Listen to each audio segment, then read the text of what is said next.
This Week in Startups is brought to you by Fiverr.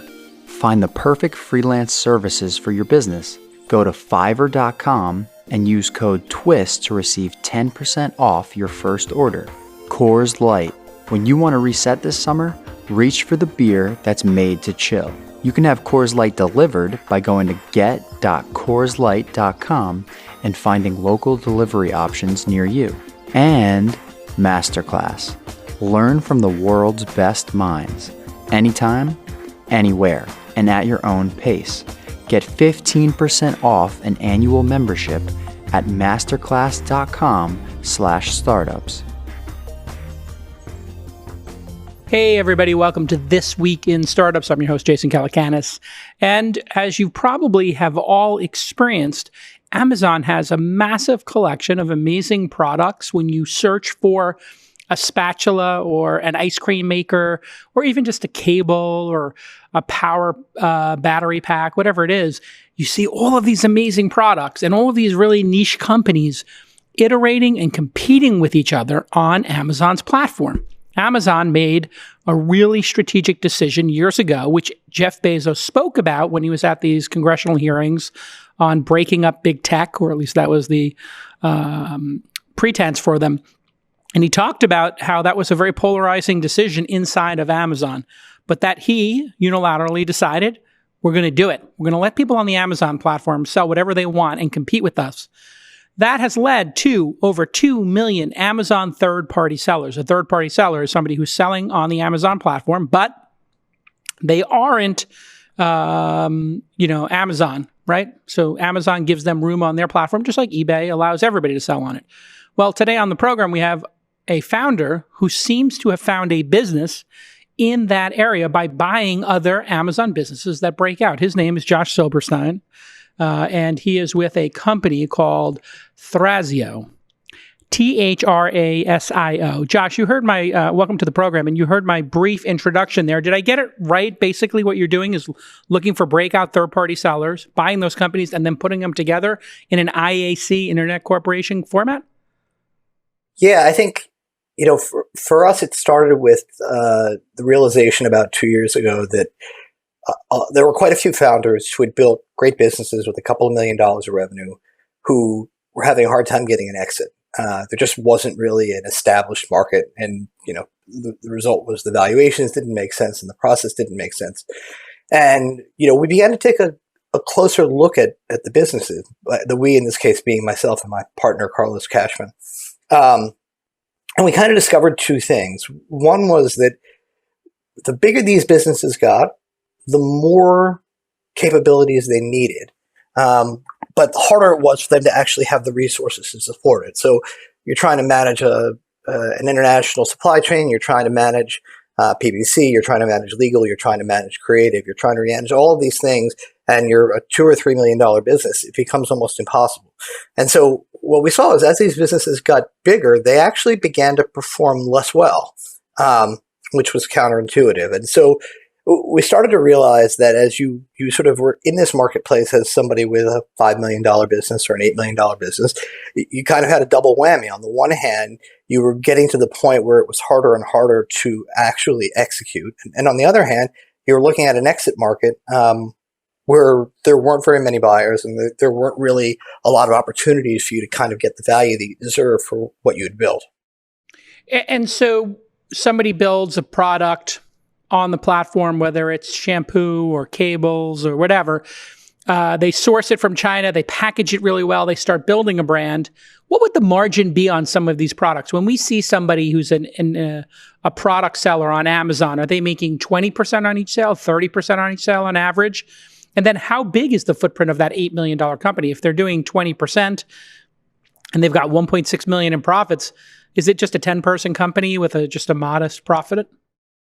So if you look at most of these companies, and it depends obviously a little bit on what the product is, but gross margin, before advertising, you tend to see anywhere from 30% on the low end to 45% on the high end. And then, people will be spending 5 to 15% on marketing, and they'll end up sort of in the 20 to 30% range. We've seen businesses with, margins less than zero, but in the high single digits in certain highly competitive, high price point markets. And every once in a while, we'll see a business that has contribution margins in the, high 40s. And that's obviously an outlier as well. How do those businesses get valued? 10 times their EBITDA, 20 times their EBITDA, 20 times their profits, or 3 or 4 times their top line? How do you value a business like that? These businesses, what's interesting about them is that they're deceptive. If you imagine that you're a seller and you've got a business that has $1 million of EBITDA, you pay the federal government $500,000 in taxes, and your business is growing, so maybe you're reinvesting $200,000 or $300,000 back into inventory. You may actually only end up taking home $200,000 a year in cash, even though you're sort of notionally making $1 million.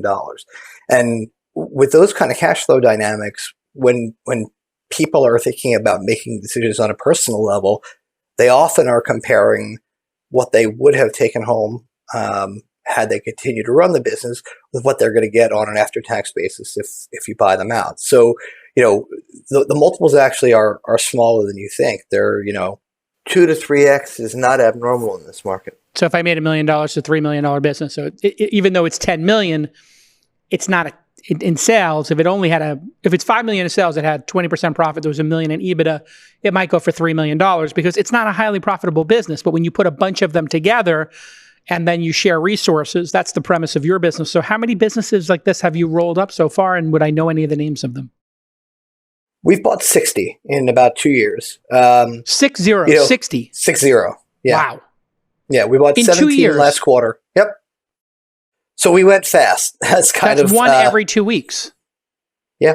Wow, that's extraordinary. How do you do that? So I have 2 questions. One, would I know any of the brands? And then how do you pick them? How do you find them and pick which ones to buy? So you might know some of the brands. It depends a little bit. I don't know if you have a pet or not. If you do, I do. You might know what Angry Orange is, which is a pet deodorizer designed to use to remove the smell when your pet doesn't behave and goes to the bathroom inside. If you're a wine aficionado, then you might use a haiku wine corkscrew, I should say. Or if you have kids, you might be buying them Crafts for All crafts. Even the biggest businesses that we have are $40 million businesses at the top, which means by most sort of traditional standards, they're pretty small. So they're definitely, it's funny. We now, I'll see people in a restaurant using the corkscrew, or I'll see that somebody has a product that we've sold, in their house. And, more and more commonly, most people at some point actually, whether they realize it or not, have come into it to touch with one another. But they're not, this isn't Tide. It's not, at least this one, it's not a household brand. How did you pick those 60? I'm curious. And of what pool did you narrow them down? Because obviously only 1 in 10 people is going to let you buy them out, 1 in 5. So you must have had a list, I'm guessing here, that was of 6,000 or 3,000 companies that you got down to 60. I don't know. You tell me. Yeah. Well, so there's a couple of pieces to it.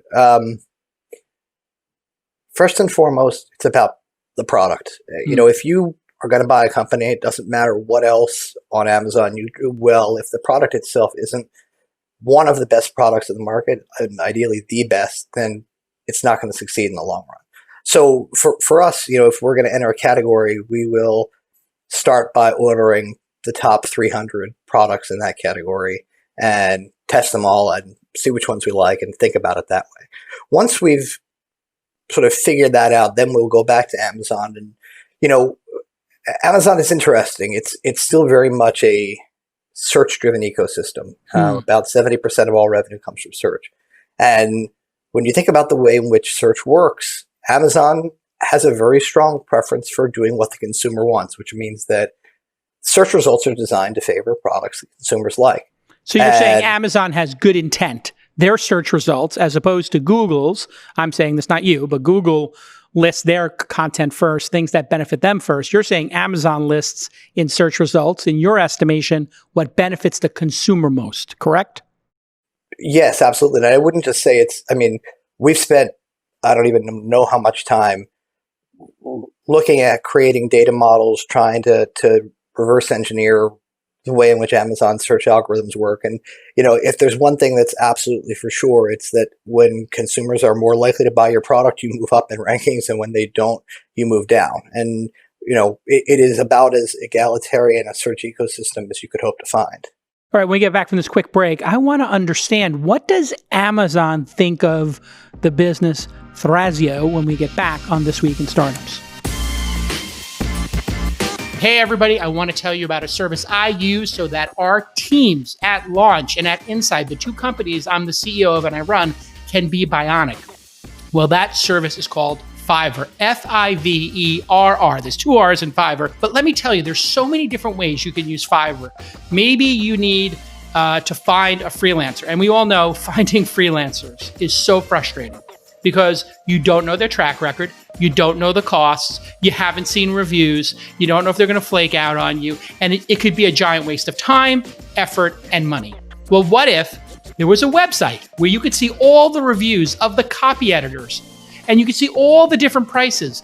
Well, it turns out Fiverr's done all of that work. And not only have they done it for copywriters, they've done it for video editors. They've done it for web designers, illustrators, every job you can imagine. The one I love is I'm constantly trying to find new people to bring into the top of the funnel, whether it's for my newsletters at Inside or for the syndicate.com when I'm angel investing. Well, you can hire an SDR remote and say, hey, we're going to do this event in Australia. Can you get me the names of 500 CEOs in Australia? And bing, bang, boom, they go to work. You get the data. You see their reviews. You know what you're going to pay. And we actually did this. So I want you to check out Fiverr.com right now, Fiverr.com. And when you check out, I want you to use the promo code TWIST, TWIST, which is going to get you 10% off. They're already ridiculously affordable prices. And so you're going to get a great price. Work's going to come in on time. And if you use that promo code TWIST, TWIST, you're going to get 10% off your first order. And then Fiverr's going to know I sent you. Hey, and they're going to support the podcast, which you love. Speaking of which, let's get back to this amazing episode. All right, Thrasio is a fascinating business. When I read about it, I said, we got to get this guy on the podcast. His name is Josh Silberstein. And I got that right? Silberstein, not Stein? That's right. Got it. And it's Thrasio, Thrasio. They've bought 60 brands in 2 years, raised a couple of $100 million. And these brands all were either number one or two in their category. You believe, Josh, that they could be. And you must be on Amazon's radar right now. What does Amazon think of you cherry picking the best products and then putting common infrastructure behind them? Do they see you as just a great third-party seller, or do they see you as a threat, or do they see you as something in between? From what we've seen, I think they're favorably inclined towards us. I mean, you can have a phenomenal entrepreneur who's 26, who comes up with a great product idea and sources it out of China and sells the hell out of it, and everybody loves it, but may never have run a UL test and doesn't have the first idea what a UL certification is. And what is a UL certification? When you make certain kinds of products in factories that include electronics, you need to get certifications that show that they're not going to catch on fire, things like that. Got it. So a lot of times we'll buy a product that's great, but that hasn't gone through the kind of vetting that it should. So, we're putting these products through a complete and total kind of compliance check, top to bottom. In general, we're giving them a facelift, making them more attractive to the consumer. We're taking into account what the consumer has said in the past in the reviews and upgrading the products. Often we're cutting the prices because we're able to source them less expensively. So when all is said and done, what we're doing is taking a product that's already doing well on Amazon and we're making it more affordable, more attractive, safer, and hopefully something that people will enjoy more. And from Amazon's point of view, I can only hope that those are all things that they want for their customers. I think they are.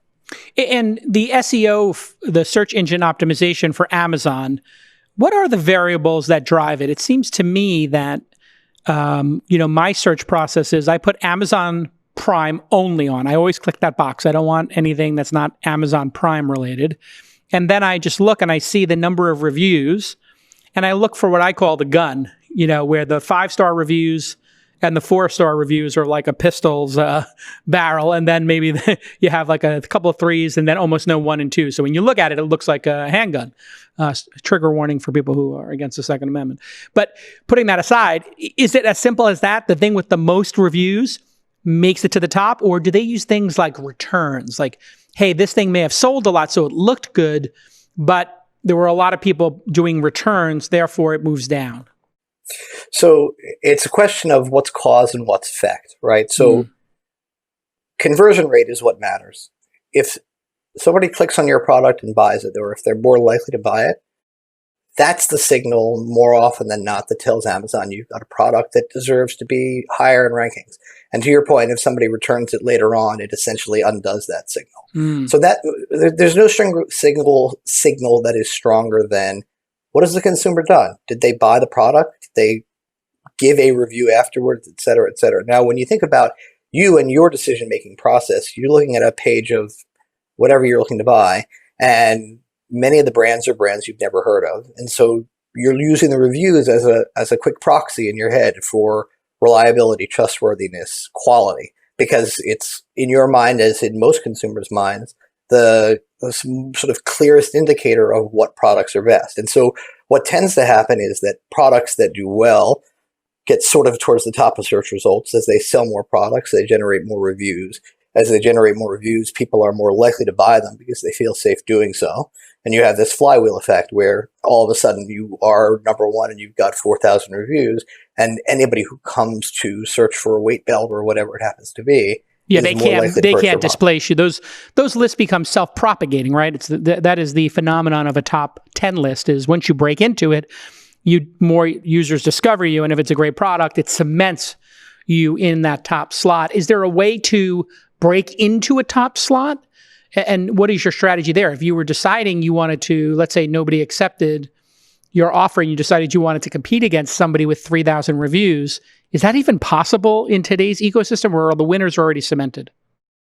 No, it's definitely possible. I mean, again, the thing about Amazon's system is that the consumer votes. And so if you're trying to break into an ecosystem where somebody's got 3,000 reviews, can you do it? Yes. Is it going to be fast and cheap? No. But if you've got a product that's materially better than what's out there, you'd be surprised how fast you could move up and usurp somebody. Tell me about the dark arts and the gray arts, because I've been pitched on these as businesses before over the last decade, whether it's people who were doing fugazi Yelp reviews through PR companies, and I'll get into that. But I know there are some dark arts, and everybody says, hey, the reviews on Amazon are fake. Hey, the reviews on Yelp are fake, yada, yada. It's impossible in my mind to fake 500 or more reviews. But in the early days, is there like some gray arts going on where people will hire a bucket of 100 Amazon Turkers to buy something, write a great review? And is that commonplace in your mind? Obviously, you wouldn't do that. But do you think that kind of behavior is commonplace? Because if these are such coveted slots, paying 100 or paying 500 people $10 each for a review or $50 each for a review and giving the product for free, and doing that on the slide with some gray hat network seems like a no-brainer. And I know people are doing it. So what impact does that gray hat review underbelly have on your business and the Amazon ecosystem? And is it real? Well, so one of the things people don't remember is that before, I can't remember the exact date, sometime in mid-2017 or mid-2018, it was actually okay under Amazon's terms of service to compensate somebody for a review. So once upon a time, 5 years ago, before we were involved in this business, there were lots of sellers who were paying people to leave reviews in one form or another, and it wasn't a prohibited activity. Then it became a prohibited activity. So you do have all of these sort of questionable reviews that are the older ones. Today, is there black hat activity? Yes. It's almost impossible to keep up with. The reality is it's a little bit harder than, you're sort of making it out to be. Just if you think about it, in order to do this, you need to have 150 or 250 different addresses in the United States with 250 different, credit cards. And you need to have all of those people ordering your products and then giving you reviews. And believe me, people do it all the time, but it's not something you can just sort of snap your fingers. And when you're doing something surreptitious like that, it leaves fingerprints. There's a bunch of tricks you can use to figure out, if you look at any product on Amazon and you look at their reviews, if you notice that their individual reviewers are giving 5 or 10 or 15 reviews in a day and then coming back 30 days later and doing the same thing, they're almost certainly somebody who's being paid to give reviews. And so there are things like that where you can tell really quickly who's doing what. You think Amazon's on top of all that in a big way? Is that a priority for them, or? I think they are on top of it. I think they have a challenge, which is that, there's sort of two kinds of mistake they can make, right? They can make a mistake where they don't eliminate enough of the reviews, and they can make a mistake where they eliminate too many reviews. And no matter which one they make, they're going to have people who are unhappy. And I think that, they have sort of taken the view that you need, really hard evidence that somebody has done something fraudulent or wrong to remove them, as opposed to simply saying, this doesn't look right, so we're going to take it down. So I think that they're aware of it, and they're trying to figure out what the right line is between those two things. If somebody were to tweet, thanks for these great reviews, with a screenshot of 2 or 3 reviews of their corkscrew, that does not break anything. You're just thanking people for writing reviews, and obviously that might incent some people or inspire them to go do the same. That's totally legal, right? Yep, and there's nothing wrong with saying to somebody, would you please leave us a review to tell other people how you thought? Right. What you can't do is say, would you please leave us a 5-star review? Or you can't say, if you liked our product, please leave us a review. Yeah, so that's review shaping, I think they call that, right? Yeah. And there's a million games that people play. Most of them catch up with people sooner rather than later. But, it works in reverse too. You can have somebody, you can pay people to give 1-star reviews to your competitors. That happened to me. When my book came out, the number one review is this person who just obviously didn't read the book, but they did buy it, and they got like 400 upvotes. And I was like, oh my God, this is definitely somebody who's an enemy, because I got so many great reviews, but they pinned it to the top because it's like, is this helpful or not? And they literally were the first person to review the book the day it came out. So I knew they couldn't have read it. So it was obviously somebody with an axe to grind. Listen, I fired people, I beat people as competitors all the time as an investor. And I'm a loudmouth, and I've destroyed people on Twitter with, whatever tweet stream. So I guess I'm going to get a little bit of blowback, but that is a phenomenon, right? Forget about trying to increase your ranking. Decreasing competitors' rankings would be actually more effective. I never really even thought about that. Well, how do you defend yourself against that? Because you could have a competitor have 30 people buy the corkscrew and give it a 1-star review and return it just to try to sabotage you. How do you defend yourself? I mean, the best defense in this case is to, it sounds stupid, but it's to really read the terms of service. And if you read Amazon's terms of service, which is a document that if you print it out is about an inch thick, you'll discover that there's 17 legitimate ways to remove a review. And if you put together the right documentation and, like, for example, if somebody writes in a review, I hated this product, because it was supposed to arrive in 3 days and it arrived in 10. Ugh. Well, we have no control over. Yeah, it has nothing to do with the product. So those completely legitimate from Amazon's point of view, you point that out, they'll remove that review. So there's things like that where you can sort of manage your way through it. And iTunes did that too. Now iTunes lets app developers reply if somebody has a problem. It's like these people who go to a sushi bar on Yelp and they're like, this was the greatest sushi ever. Oh my God, it's such a great deal. 1 star. They sat us 15 minutes late. And you're like, that's not that. You should not. You're too dumb to be allowed to review stuff. Hey, when we get back from this quick break, I want to know what you thought of Jeff Bezos' performance last week and his defense of the third-party selling ecosystem overall when we get back on This Week in Startups. Oh, you hear that sound. You know what time it is. That's the sound. It's that crisp Coors Light. That can of crisp Coors Light opening because you've been on 5, 6, 7, 8 Zoom calls a day just like me, and you're losing your mind and you need to relax. And you need to relax with a crisp, cold Coors Light. You close that laptop, you close your Dell laptop, and you just sit back. Maybe you put on a Netflix, a Disney, watch The Mandalorian for the second time. Maybe you hang out and chill with your friends, socially distanced, and you crack open that Rocky Mountain cold Coors Light. Yes, born in the Rocky Mountains of Colorado in 1978, Coors Light is refreshing, crisp, and only 102 calories. Very important for me because, I've been hitting that Peloton and I'm trying to lose weight. So I got to go with the Coors Light. It's so crisp. It's so delicious. I tell you, I work so hard. You guys know how hard I work on this podcast and in life. And then that 5 o'clock whistle, 6 o'clock whistle blows. Just close the laptop, And I crack open a cold one. It's brewed at the ice cold Coors Brewing Company in Golden, Colorado, where they were made to chill. So close that laptop and chill out with a crispy Coors Light. There's no doubt summer's totally different. We know that. Seems like everything's been canceled. You know what hasn't been canceled? That crisp cold Coors Light. So go ahead. It's okay. You do a social distance hike, you come back, and you crack open that crisp Coors Light. And you can even get Coors Light delivered right now. Just go to get.CoorsLight.com. It's that simple. Get.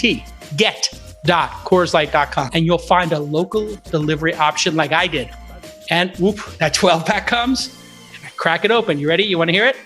There it is. Coors Light Mountain Cold Refreshment made to chill. Of course, as always, I want you to celebrate responsibly. Okay, let's get back to this amazing episode. All right, Josh, last week I saw this Jeff Bezos. He gave an amazing opening statement talking about his birth mother, his adopted father, or the father who adopted him, and just his rags to riches story. And he talked about how, hey, we have this third-party ecosystem and people internally didn't want us to create it. What did you think overall because of his performance? Because they are such a small amount of overall commerce. They're a significant amount of e-commerce, but they seem to be the most open and level playing field of any tech giant. So how did you, when you saw his performance, grade it? So I'm not sure the word performance is the word I'd use, but let me start with when I think about Amazon, what I think is, first of all, here's a company that has opened up a platform that has made tens of thousands of people millionaires and have given hundreds of thousands of people their livelihood. And for the most part, it's been a pretty fair shake. It's not perfect, but it's pretty darn good. If you sell a good product, you get a good result. In the last 2 years, they haven't raised fees. I think they raised shipping fees 2% this year or 3%. And they haven't raised their referral fees, which is a bigger profit center for them. And they actually lowered them the year before last. So they've built this ecosystem, which has made a lot of people, has put a lot of people in a position to put themselves through college or, pay the rent or whatever it happens to be. And, instead of there being sort of discussion about how what they've created is perhaps the greatest entrepreneurial wealth platform in history, there's all this talk of, the fact that 1% of sales are Amazon house products or, something might be inequitable in it. And, honestly, it makes me angry because, when you think about, and I don't know what your experience has been like for the last 90 days, but I can tell you, my house is littered with Amazon packages. Oh my God. It looks like my house, my garage looks like it's a UPS depot. I mean, it's ridiculous. All right. So you've got somebody somewhere managing a nationwide set of distribution centers where people potentially get sick with people who have real families, real causes, real lives. And somehow or other, in the midst of a world in which everybody else is shutting down, you're staying open and you're delivering products to every family in America.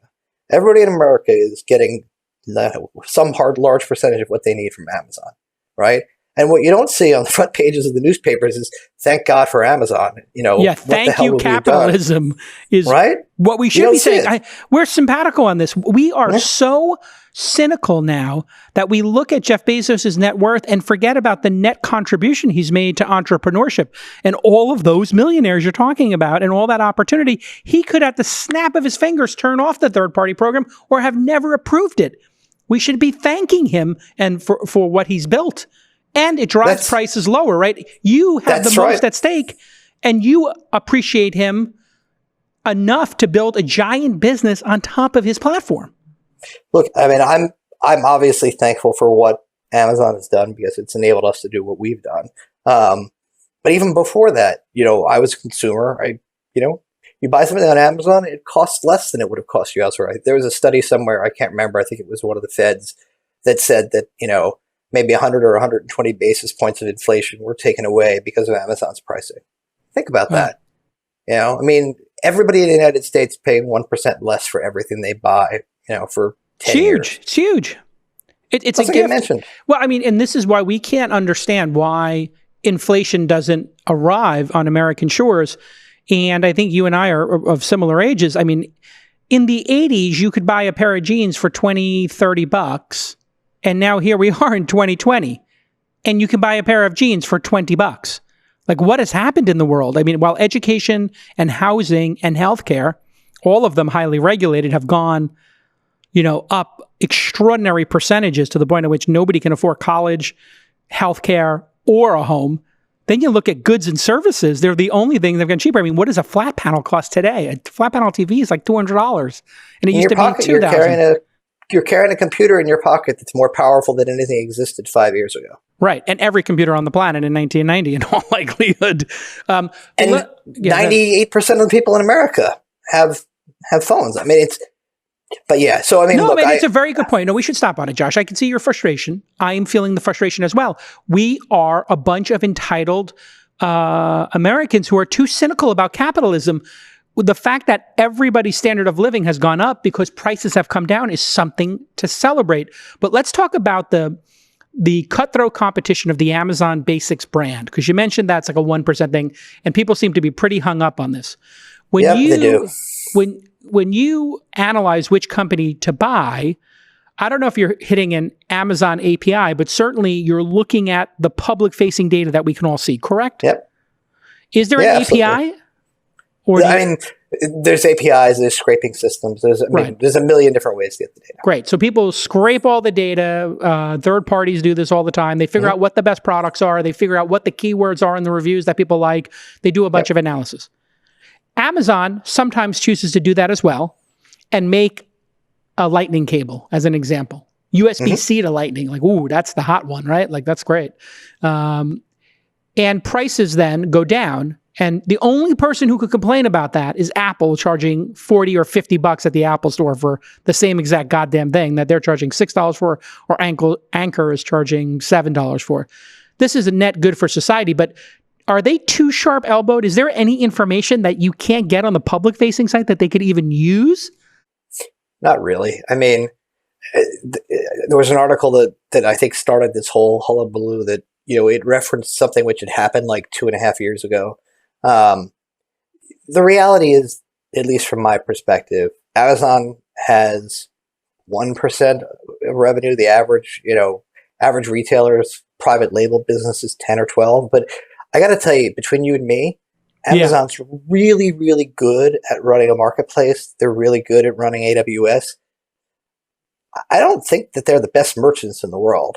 I mean, making products is not like, it's not as if you see an Amazon's Basics product and you say, oh my God, we can't possibly compete in this market. I mean, it's just, one, there's plenty of room for lots of people to compete in. And two, at the end of the day, part of it is, to be fair, that Amazon holds its internal teams to extremely high standards. So things that, many external marketers might do, Amazon's internal teams can't, but that's kind of contrary to the whole point to begin with, right? If the whole idea is that Amazon is somehow seizing an unfair advantage by, being able to peek at consumer data from your competitors, then why are they turning around to their internal teams and hamstringing them and not letting them engage in the same marketing tactics that everybody else does? Right. It doesn't make any sense. It would be to their detriment to kill the third-party system at this point. It's a significant portion of their revenue, right? Not only is that, but, Amazon has effectively won e-commerce in the United States. Yeah. But they haven't won in the UK or Canada or Germany. Their competitors, certainly, or India, right? And the reason why they won in the US is because a dominant selection is an extraordinarily strong value proposition to the consumer. What do you mean by that dominant selection? Having everything? Having a massive amount of choice at a massive range of prices so that you can get exactly what you want, right? Makes sense. So for Amazon to win in the UK and to win in Germany, one of the things that they need is a robust third-party seller program where people are offering the same kind of breadth of selection inside of their marketplace. They've got thousands of people out there who are effectively doing their merchandising for them. Right. So the notion that they would somehow or other say, we're going to take the advantage that has driven our biggest success and we're going to discard it because we suddenly, after not worrying about profit for the first 15 years of our life because we always took a long-term view. We're going to suddenly figure out how to scrape a few margin points off of somebody it just doesn't make any sense. That was the stupidity of the whole hearings. When I was watching it, I was like, if I was Bezos, here's what I would say. That's a great question. Thank you, Senator, Congressman, whatever. Would you like me to shut down the third-party system and get those 2 million merchants and put them out of business? Or would you like me to expand it and invest in it? Because we're open to either. Which would you prefer I do? And what would the response be? Because what Amazon has done is the equivalent of what Apple, it would be like Apple saying you could have a third-party app store on iPhones, which is what people believe should happen. Well, Amazon's done that since almost day one. My question to you, why hasn't Walmart or Target or someone like that copied Amazon's third-party seller system? Answer that question when we get back on This Week in Startups.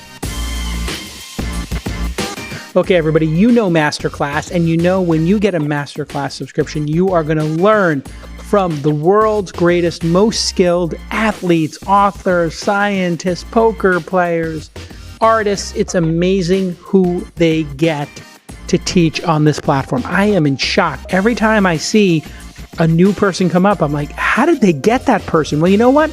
Great people, the people who are at the height of their careers and their art, the people who are at the pinnacle of performance love to give back. And that's what Masterclass is. It's a gift back to the world. Martin Scorsese teaching you about filmmaking? How about Steph Curry teaching you how to shoot threes? Or imagine Thomas Keller and Gordon Ramsay teaching you how to cook. Well, all of that is available. They've got over 85 classes from a wide range of world-class instructors. And that thing you've always wanted to learn to do is closer than you think. There's a great course up there. I read this book, Never Split the Difference, about negotiations. It's with this amazing New York cop, FBI agent named Chris Voss. Well, he now has a course about the art of negotiation that goes even more in depth, that's even better than his book. And our studio manager here, Sir Charles, he recently learned about magic because he wanted to do it with his kid from Penn and Teller. Think about that, Penn and Teller. And you are going to get unlimited access to every single masterclass as a Twist listener, as well as 15% off your annual membership. This is the best you're going to do, folks. Masterclass.com/startups. Masterclass.com/startups for 15% off. Just one of the great companies of the last decade, Masterclass.com. They do a great job. Masterclass.com/startups. Get in there, start learning, start enjoying. Great job, Masterclass. All right, we're talking about perhaps the greatest company in the history of enterprise and business. It's called Amazon. And Josh Silberstein is the CEO of Thrasio, Thrasio. And they have bought 60 different Amazon sellers and combined them into one giant entity where they can use a common platform for things like marketing and managing their reviews, doing SEO, doing fulfillment, customer support, all those things. It's a brilliant idea for a business. You raise a couple $100 million to do it, and you're focused on the Amazon platform. Have you gone to Walmart or Target and said, hey, why don't you take our collection of 60 and put them on your platform? And why isn't Walmart or Target or somebody like that ambitious enough to say, let's just copy the third-party seller program? It's so obvious. I mean, Walmart has. They have, yeah. I mean, they have. And, part of the Jet.com acquisition was designed to accelerate that effort. I think, there's a bit of a network effect. It's harder to attract sellers when you don't have as many buyers, and it's harder to attract buyers when you don't have as many sellers. And, it's back to the fact that Amazon has the huge network of selection on the seller side and the huge number of buyers. If you're Amazon, and, Walmart, by most counts, is 5 to 10% the size of Amazon online. And, the incentive to go and build a business on Walmart isn't as big on Amazon. Now, we do have sales on it on Walmart. We think Walmart's a great platform. We're happy to work with them. But the velocity that we've been able to get so far on Walmart, it's not the same. What if Walmart said to you, what is the percentage that Amazon takes from third-party sellers? I don't even know. It's 15% on average. 15 on average. So, and what does Walmart charge? Is it the same? I actually don't know. It's pretty similar. If Walmart just said, hey, we're going to do this, anybody who's on the platform in 2020, 2021, Anybody who joins by the end of 2020, we're going to give you the first 3 years 1% or 0% just for joining the platform. Then people might direct some of their traffic there, right? They might invest more heavily. I wonder why they don't do that. The funny thing is that people aren't always rational, and people like to do things the way they've been doing them, and it usually takes something big to get people to change behavior. And so I think you're right. I think that if Walmart offered bigger incentives, could they attract more sellers? Sure. I mean, Walmart still is bigger than Amazon in aggregate. They still have plenty of advantages. But, if you ask and, stop somebody on the street and shake them and say, hey, I need to buy a product. Where do I go online? 98% of them are going to tell you Amazon. At some point, maybe when you hit 100 or 600 or 6,000 products in your collection, that's where we are, actually. It's about 6,000. 6,000 products across 60 companies. So there's a point at time where you could sell direct and or open like retail outlets or even, create your own products based on your learnings. Have you considered or done any of those? Or is that the roadmap here, is to get so big and have so many products that you could actually be some overarching brand and Thrasio might mean something to people like Target does? So, one, I don't think Thrasio will ever mean anything to people. Thrasio was a name that was picked out of a hat for all intents and purposes because my partner and I like Greek mythology. I was about to say, it sounds like a Greek name. It's one of the Amazonian warriors, is Thraso. Yeah, but we do have a brand called Zaba that, we think of it as a bottom of the funnel brand because it's going to apply to everything from corkscrews to, fishing gear or whatever it happens to be. And the idea is that unlike old school brands that embodied particular product attributes, in the world you live in now, the brands aren't big enough to be able to capitalize on that scale and send that message out. So what you really need is trust. You need quality. You need to have the ability to have an interaction with somebody over and over again where each and every time you get what you want, you get when you wanted it, it's a great experience. And so the way we think about it is that, all of the different products that we have are from different categories, but they all have one thing in common, which is, our commitment that they're a great product, that we're going to do everything we can to make sure the customer is happy. All the things that, every boring retail business in the history of time is built on. And to the degree to which we can succeed at that, we can build a brand that I think stands, whether it's inside Amazon or outside Amazon, for a good customer experience and for trust. And in a world in which the brands are going to become less familiar, that's going to mean something. Are you starting to do your own brand creation? I mean, I would think that your team is getting so good at understanding what people want, you could start to become like, what's the company? OXO. I get a lot of their products. Mm-hmm. Or Anchor is the other one I like. So when I actually will go to the Anchor page and click on new releases and just kind of window shop on Amazon. I know that I'm uncovering myself as a gadget addict, but do you start seeing yourself doing that? We do. I mean, look.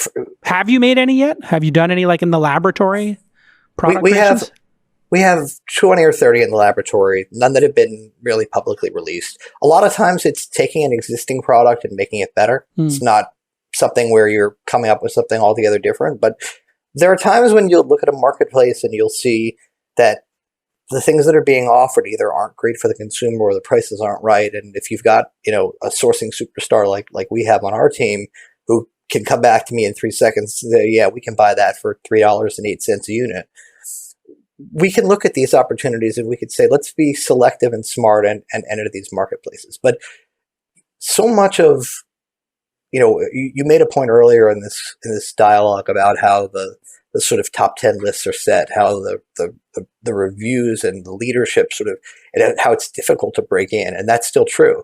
And so if you're going to release a new product, it not only has to be great by any metric, but it also has to be fundamentally different. There has to be something about it which is going to make it more valuable to the consumer. And so, we've got an initiative coming up that we're not quite ready to announce, but which, when it comes out, I think will make some noise. That's all about how do you take an everyday product and make it something which someone is going to love to own in a way that's different than just it being the best product. Yeah, I mean, if you look at what Kickstarter and Indiegogo represented in terms of the entrepreneurial ecosystem, it was these inventor types saying, I can make something 10 or 20% better, or I can make something 10 to 20% better in 5 different aspects, which means I can make something overall 50% or even 100% better.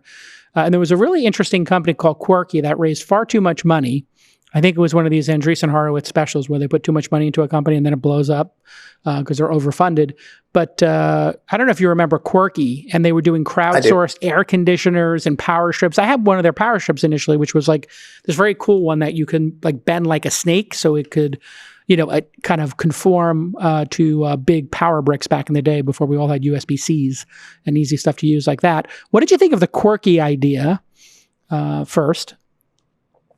I thought that the fundamental concept was good. Yeah. The idea that you could come up with the ability to engineer a product that met more consumer needs by understanding what consumers thought and crowdsourcing that made a lot of sense. The challenge in anything is that, having a good product is, for better or worse, only part of what you need for success, right? You need to be able to market it successfully.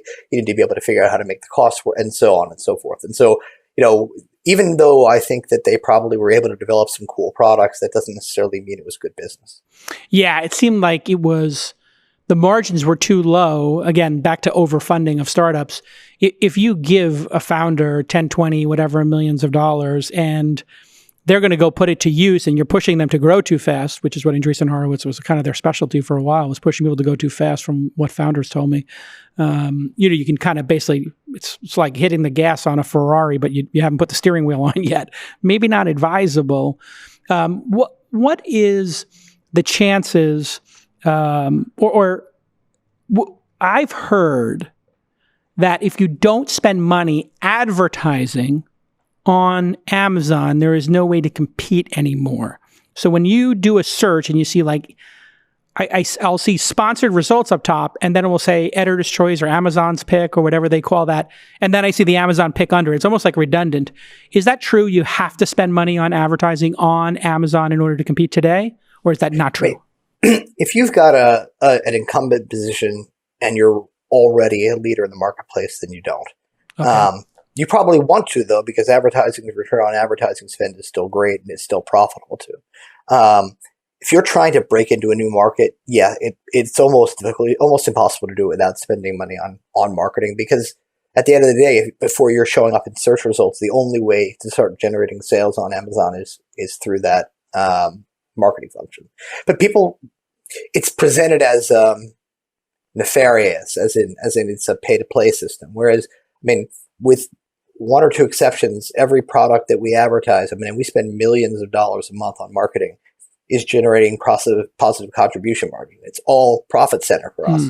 The fact that it also happens to help generate more sales, generate more reviews, create a better ecosystem, better search result for us, that's great too. And it's helpful, but it's not as if it's a tax. It's not like we suddenly have to give up some percentage of our profit in order to do this. That's what people were kind of insinuating, and I didn't buy that. What is it like when one of your products gets that little chiclet on the top, Amazon's Choice? I know what a bestseller is. That's obvious. A bestseller is something that sells the best for that keyword. But how does that go down that you wake up one day with either the bestseller chiclet or the Amazon Choice chiclet?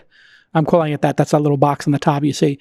Yep. And then what does that do to that particular product? Does it 10x it, 5x it, 2x it? It adds 20 to 30% to sales. Okay, so it adds something for sure, but it's not life changing. The bestseller badge, basically Amazon has a whole hierarchy, and at the very, very bottom of its hierarchy are these sub categories. If you are the fastest selling product in your sub category, then you end up with the bestseller badge. Amazon's Choice is more mysterious. It's an algorithm that is run and rerun every hour that takes into account conversion rate and et cetera, et cetera. So you could have it at 11 a.m. and lose it by 1 p.m. and have it back at 3 p.m. So the Amazon's Choice one is more fluid, but both of them in our experience, it's 20 to 30%. It's real, but it's not market changing. What if you had $100,000 to spend marketing a product on Amazon, let's say you came up with some new product, headphones, whatever, where would you spend that on a percentage basis? Would you put it all into Amazon ads, or would you do some Google search ads, some Facebook, Instagram ads? What actually works in terms of driving, reviews and that velocity to become a bestseller? How would you allocate that? Podcast, TV, what? I mean, it all can work, and it depends a little bit on whether you're talking about early in the life cycle or late. I mean, let's go with early. Yeah.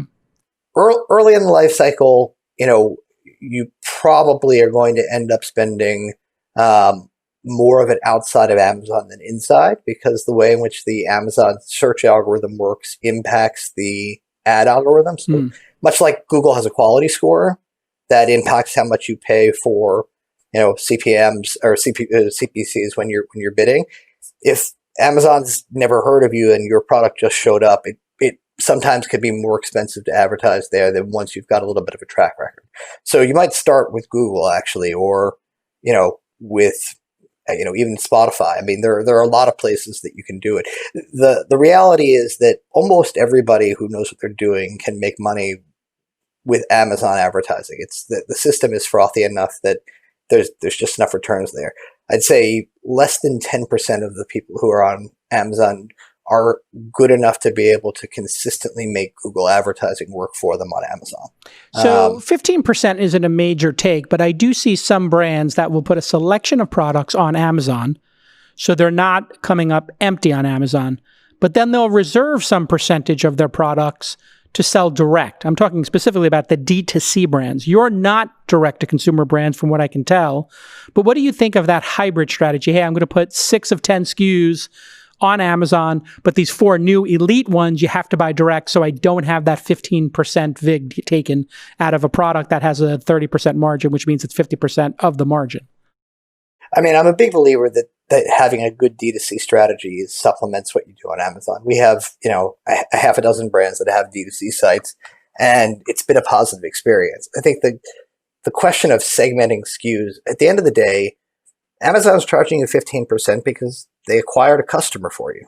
And if you're sitting on your own Shopify site and you spend money on Facebook, it's going to cost you probably a lot more than 15% in order to do it. So the notion that, hey, this 15% fee on Amazon is, a reason why you should reserve your best SKUs for elsewhere, I don't buy it. I mean, I could imagine there being certain strategies. You could want to try and create a premium, there are a bunch of things that you could try and do where you might decide that this was the right course of action, but to just sort of categorically say, hey, we want to be on Amazon to get people exposed to the brand, but we're going to reserve the premium offering for someplace else, that doesn't make a whole lot of sense to me. I read that Google shopping fees were now going to be like 0 or something. Is Google shopping even a thing? Do people use Google shopping? Do you engage in that ecosystem, and what is it? Because I find Google shopping so confusing. I don't even know what I'm looking at when I do it. It feels like a search result, but then I find out it might be clicked ads and paid. I think consumers are very confused by Google's shopping product. What is Google shopping product? What should it be? Those are different questions. I mean, what should it be? Yeah. What it should be is they should figure out a way to surface the very best products available, regardless of whether or not somebody has paid an ad for it, and make that available to consumers, and then allow advertising around it. So that you get a genuine search result that reflects, here's the best based on all of the special magic that we have at Google, right? What it is I think it only includes people who've paid for ads. I think it's effectively a paid listing sort of compendium. So, you go to Google Shopping and you see, here are the 40 people who have bid on this keyword and want to sell a product. But I can't guess what Google's thinking. That's the reason I ask you, is because you're an expert on it and you're confused by it, and I'm a neophyte with a lot of experience in startups, and I'm totally confused by it. And I've never been able to get an answer from Google, like what exactly are they trying to accomplish here? I think they're just trying to get 75 cents a click, and they phone it in. But let's talk about something much more strategic, which is Instagram commerce, which seems to be very well thought out. But I would never, ever buy anything on Instagram. That makes no sense to me. So what do you think about Instagram's efforts? I think within 15, maybe 18 months, Instagram and Facebook stores will be the second biggest distribution channel on the web behind Amazon. What? Ahead of Walmart. What? Ahead of eBay. Are you seeing that in the numbers with your products? I mean, we're not even live on them yet. They're all in very early stages, but the amount of friction that you reduce from the system when you are able to allow the transaction to occur on your platform, particularly when you consider how much of the traffic that is going to the other platforms is coming from Facebook and Instagram. I've seen some early data. It's other people's data, so I won't repeat it, that suggests, just massive results in very, very short periods of time. But, Facebook and Instagram shopping is going to be the second biggest shopping platform on the web by the end of 2021. Wow. So you'll be on Facebook. You're not navigating it for looking for a USB-C adapter for your laptop, but you may see one come across in an ad, and instead of clicking through to the direct site, it just says buy now, and it fires off Apple Pay, or asks you to put a credit card in and you're done. Or you're on your Instagram and, you're going through and you decide, this is the week that you're going to sell golf clubs, and you show pictures of yourself at your golf resort, and all of a sudden you've got 40,000 likes and, 2 million people who've looked at pictures of you with your golf clubs, and you're selling them right there. And all of a sudden you've sold $20 million in golf clubs right in the middle of the stream. That's interesting. Yeah. So for the resale stuff like OfferUp does or Craigslist functions as, that's another one. Is eBay even in the mix these days? What is eBay today in 2020? I don't use eBay. I've never bought stuff on eBay. I found auctions the most annoying thing in the world. I want the click it now Amazon Prime experience. What is eBay's place in the world in 2020? I mean, eBay is, first off, they're surprisingly large. They represent about 8% of all e-commerce on the web. So they're clearly number 2 still ahead of Walmart. I'll admit that the way I think about eBay is biased by my view as a consumer as opposed to necessarily a professional. But when I think about eBay, if I want something fun, if I want to buy my son, an interesting chess set, or an interesting coin, etc., eBay is where I think of to buy products that are not made by mass merchants. Got it. So something more bespoke, and Etsy would be even further on that spectrum. Yeah. So there's like very unique inventory. Yeah. Right. But that's the way I think about it, is that if it's something where it's not, hey, there's 500 of these, there's 3 or whatever it happens to be, I go to eBay and I look and see what they have, and that's the experience for me. Now, they do sell things. We have one store on eBay, one of our products, which is an automotive product called Drive Auto. And, we sell, trash cans that you can use inside your car, and trunk organizers, and things that are, very much available. They're not ones and twos, they're 50s and hundreds and thousands. So, and we do good business. So it's not as if you cannot sell traditional product there. But it's, as a consumer, I agree that the shopping experience isn't built for you to identify a product that sort of serves a utilitarian need. It's built for you to discover something interesting within a broader framework. As we wrap up here, one thing I'm curious about, the Amazon Prime 2-day delivery changed everything in commerce. It took things from being sort of second class to going to a store to being much less painful than going to a store. Where now we saw Google do like this Google Now, or, they did Prime Now, this like 1-2 hour delivery. Postmates dabbled in it in the early days. When are we going to see the standard move from 2-day shipping to same day shipping to 2-hour shipping? What years will that happen? Because it seems like there's a lot of space opening up in cities that I understand are being redeployed as cloud kitchens or depots for goods. So when do we hit in major cities in America, and even maybe some minor cities, this holy grail of the 2-hour delivery window? And is that even a holy grail in your mind? I mean, this is just a giant math problem, right? At a certain point, it's a question of what the average distance is from a particular good to the average human being it has to reach. And if you're talking about identifying the top 1,000 products or the top 2,000 products and creating enough nodes in that system that, it's possible to deliver to everybody within 2 hours. That's not easy, but that's not impossible, right? You want to talk about trying to deliver 300,000 products to everybody in 2 hours. Now, all of a sudden, you need depots that are, an awful lot bigger in order to be able to reach people that fast. Do drones change things? Maybe. Who knows when? But I think, and everybody remembers Webvan, right? Webvan was going to fulfill all of the dreams of the last mile of distribution, fast and inexpensive, and it didn't do any of that. So, I think what we will see is we will see trifurcation. We'll see the sort of top 1% of products be available in 2 hours almost anywhere, and the next sort of 5% be available, same day, and then everything else will fall below that and be a day or two out.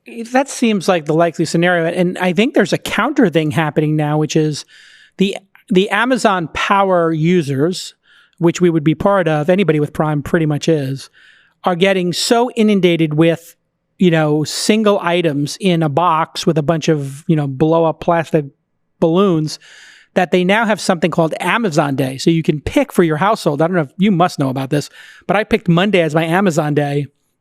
And so if I order 5 things or 6 things, well, let's say I order 20 things in a month, I'm going to get them every Monday, not every 2 days. So I'm literally on one side paying Amazon for the privilege of having Prime 2-day delivery. And then on the other side, feeling the guilt and the absolute nausea of seeing all those wasted boxes and saying, you know what, I got to cut back and just go to a weekly. What do you think of that trend? I think it's interesting.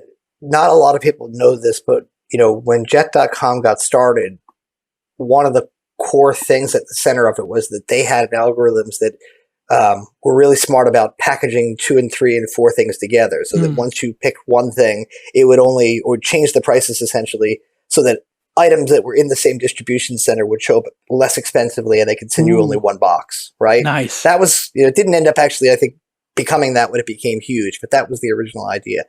Amazon's logistics system was built on a one-to-one kind of relationship. I'm going to send you this, I'm going to send you this, I'm going to send you this, and they're all going to be in 3 different boxes, even if they're from the same company order on the same day, right? And part of what I think they're thinking about now is it's a huge logistical savings for them to be able to actually deliver things on a cycle like that. They may be able to put in place systems where they can co-package things. And, one of the things that they're still combating is that, they're fulfilling more packages than they ever have. And it doesn't show any sort of sign of slowing down. So I think anything that they can do that will allow them to increase capacity in their fulfillment centers that is, accepted as a positive by the consumer, I think is something that they're going to feel good about. It probably, frankly, will increase their margin too, which is, always a plus. Yeah, the free market is amazing when you leave it when you set good guidelines for the free market and you have a lot of participants. Boy, things can work out well. Final question for you: China has been in the news, obviously, at the time of taping this. TikTok is got a gun to their head. If they sell to Microsoft, they can continue operating, and Trump will put the gun down. And if they don't, Trump's going to whack TikTok. So how do you think about the relationship with China? Of your 6,000 products, how many actually are built in factories in China? And is that a liability for your business? And what would the next alternative be for you in terms of building? I hear Vietnam, I hear Pakistan, I hear India are all trying to get factories away from China. Tell us about your relationship and the liability you might have because of this escalating situation with China. It's real. 3/4 of our products are made in China, and we actually have a plan to begin moving and have actually begun moving a fair amount of our production out. Where it goes, what people don't appreciate about China is how hard it actually is to replicate it somewhere else. You think it'd be easy, but you imagine making a product that has 15 or 20 subcomponents, and you need factories for those subcomponents to be located within 100 miles of you. Right? Now, all of a sudden, you've got a much different problem to solve than just plunking a factory down. And you start thinking about the electricity, and you start saying, who's got an electrical grid that can handle 100, 200, 500 of these factories sort of showing up one day? And the answer is not nearly as many countries as you think. So, what ends up happening is certain countries are good for leather, like Pakistan. Certain countries are good for other things, like Bangladesh. You can move things to India. You can move things to Taiwan. And some products you can move easily. Some products you can't move without massive pain. And I think what people will find is that in a world in which either tariffs go up or there's some kind of embargo or sort of true horrific kind of trade war, that there are going to be certain products that just cease to exist because they can't be made outside of China without being so expensive as to be prohibitive. There happens to be a country just south of us with a lot of people, and many of them are looking for work, and they're hardworking, and they've had factories before, and probably could have unlimited energy if we popped a couple of nuclear power plants there. It's called Mexico. For some reason, we started a trade war with them, and we're adversaries with them.